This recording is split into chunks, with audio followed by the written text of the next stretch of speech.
بسم الله الرحمن الرحیم دی ویډیو کې به ان شاء الله ورډ آپشنز ختمو لاست ډے دی لاست ویډیو دا دغه به ان شاء الله اډینس او ټرسټډ سنټر په اړه باندې معلومات ترلاسه کوو چې آیا څه کارونه کوي ډیر شارټ ویډیو دا ډیر لنډه ویډیو دا مکمل وګورئ کو ویډیو مو خوښه شوه د لایک بټن ضرور پریس کړئ فایل آپشنز اډینس وی اډ انزرشنز تا دې ځکه موږ سره ایکسترا کمانډ موجود دي لکه موږ سره لیکلي اډینس ګروپ دغه موږ سره بعضی هغه کمانډونه دي چې کوم موږ سره اوس فی الحال په کمپیوټر کې چلیږي په افیس کې چلیږي بعضی فارمونه داسې دي چې هغه موږ سره بای ډیفالت څه شي دي هغه سره په کمپیوټر کې موجود دي خو لا فی الحال ډیسیبل دي چلیږي نه تاسو ته په تصویر کې ښکاري دغه هر یو معلومات په تصویر کې لیکل شوی دی چې د څه شی دی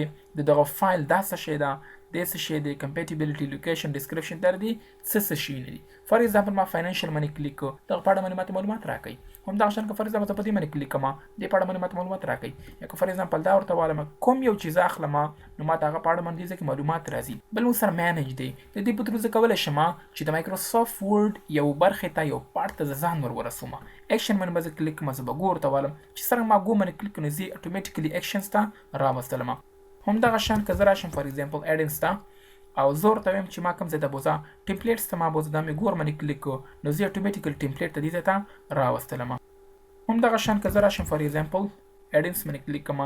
زور ته ویم چې ما ډیسیبل آیټم ماته به دې کې شو کا چې مایکروسافت ورډ کې کوم آیټم ډیسیبل دي تاسو به ګور باندې کلیک کړئ تاسو ته چې دیر آر نو ډیسیبل آیټمز ډیسیبل آیټم سره په دې ځای کې نه دي موجود خو یا ساتي ملګرو چې دغه اډینس دا ډیولپر کسانو لپاره استعمالېږي هم دغه شان بل ټیب موږ سره ټرسټډ سنټر دی په دې ځای کې موږ سره مختلف قسمه ګروپونه موجود دي چې په دې ځای کې موږ سره مختلف قسمه لینکس هم شته تاسو په تصویر کې ښکاري د دغه لینک په تور باندې موږ کولی شو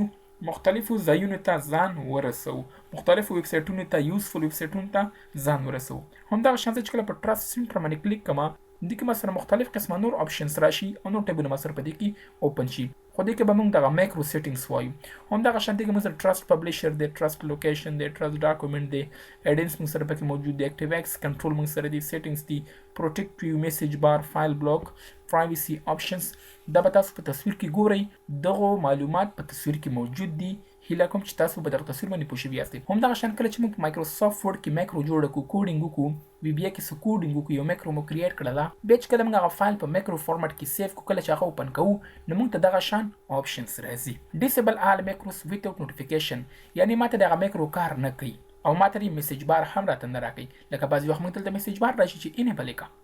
disable all macros with notification disable ساته خو ماته میسج بار راته راکوه disable all macros except digitally signed macros هغه macros چې هغه موږ سره digitally sign شوي دي دې ځای کې موږ سره موجود وي هغه مایکروګانې به موږ ته نه disable کوي نور به راته disable کړي enable all macros not recommended که دا تاسو فار ایگزامپل واخیستو تاسو ته هر یو مایکرو به enable وي که هغه وایرس والا وي که هغه فار ایگزامپل هیکر والا وي که هر یو وي به تاسو ته enable ساتي Trust access to the VBA project object model د مطلب دا چې ټرست سنټر کولی شي چې VBA ته هم لاسرسی ولري هغه ځای کې به هم د خپل کنټرول ورباندې ساتي همدغه شان تاسو په دې ځای کې دا یې ورته اخلئ disable all macros with notifications مطلب ډیسیبل دي وي خو ماته میسج بار هم راته راکوي نو دې په ترو باندې به